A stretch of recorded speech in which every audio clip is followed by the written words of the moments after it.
In this video, we will discuss about SQL Server Query Optimizer estimates for queries with two predicates that utilizes OR clause.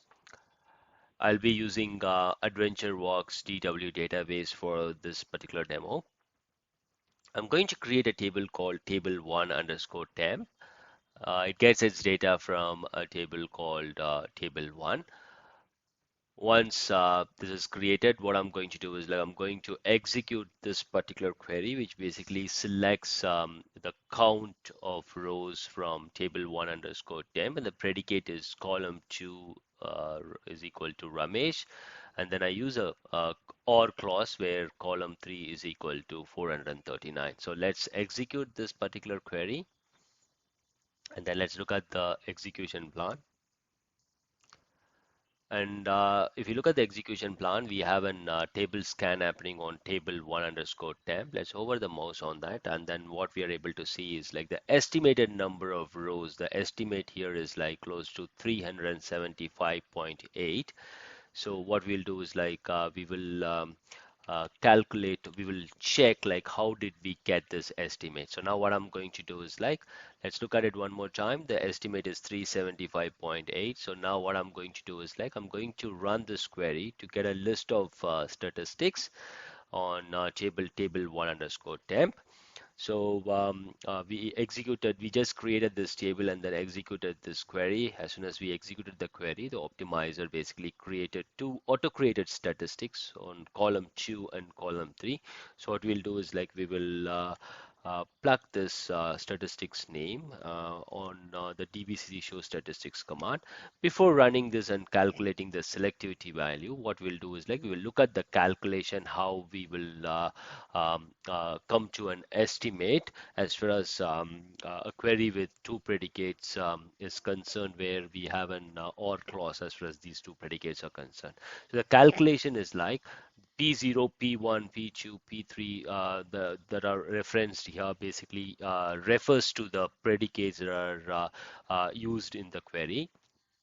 Again, in case if query has got more than four predicates, four columns in the where clause, then what happens is we calculate the selectivity for each of these predicates, and then we will pick up the top four predicates after the calculation. So in this case, what we are doing is we are doing this particular calculation here that we are seeing here, which is basically 1 minus 1 minus predicate 0 multiplied by 1 minus predicate 1 selectivity value, and then we do a square root.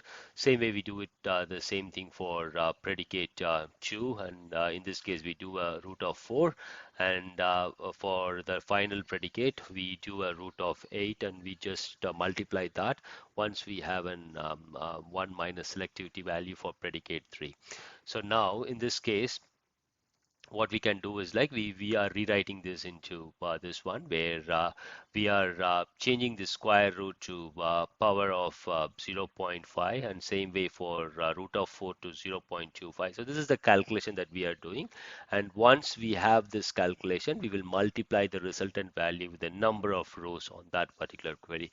So the main difference between AND clause and OR clause is that for the AND clause, we order the predicates using ascending order, but as far as the OR clause is concerned, we will be ordering the predicates in descending order. So just a recap on that.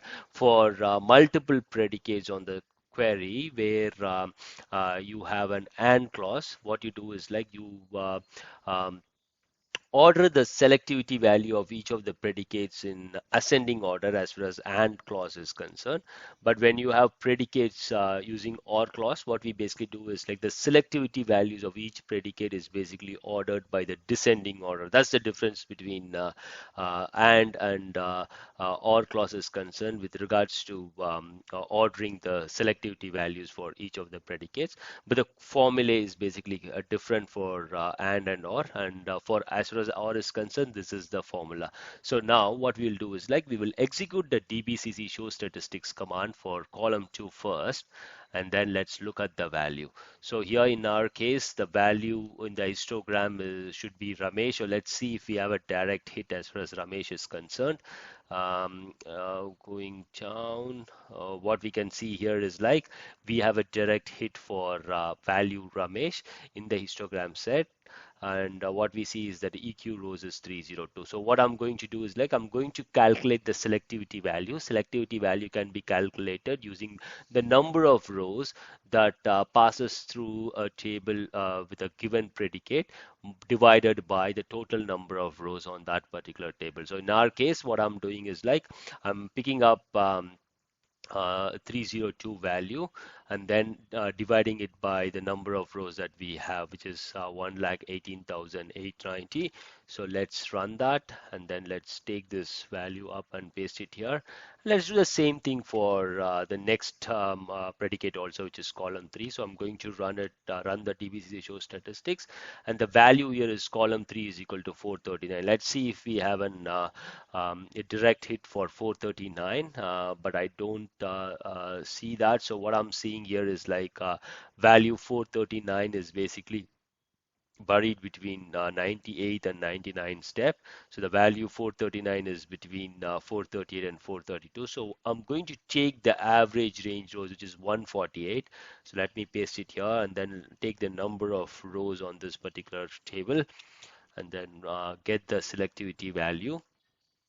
So now what we'll do is like we will come up with these two values. So since it is an OR clause, we will basically be ordering it using descending order. So this is the um, uh, bigger value. So I will put it first. This would be the P0 and this would be the next value here.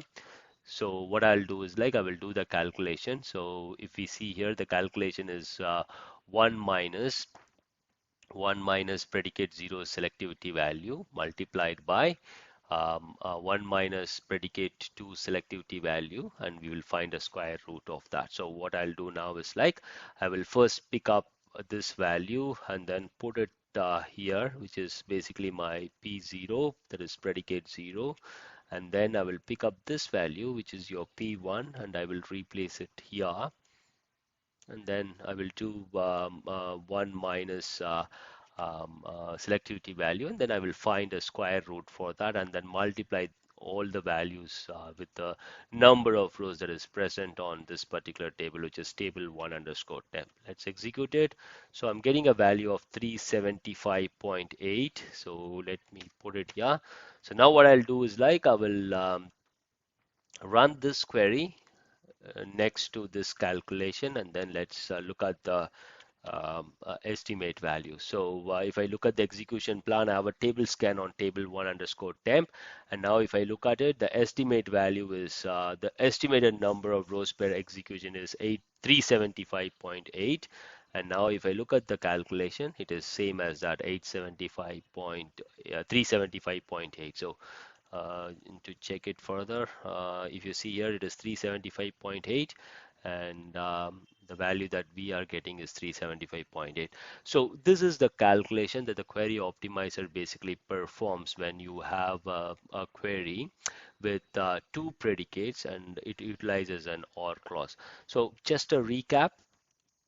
So what we have seen is like we have a query that basically has two predicates and utilizes an OR clause. So what we basically do is like we calculate the selectivity value for column 2 first, and then the selectivity value for column 3.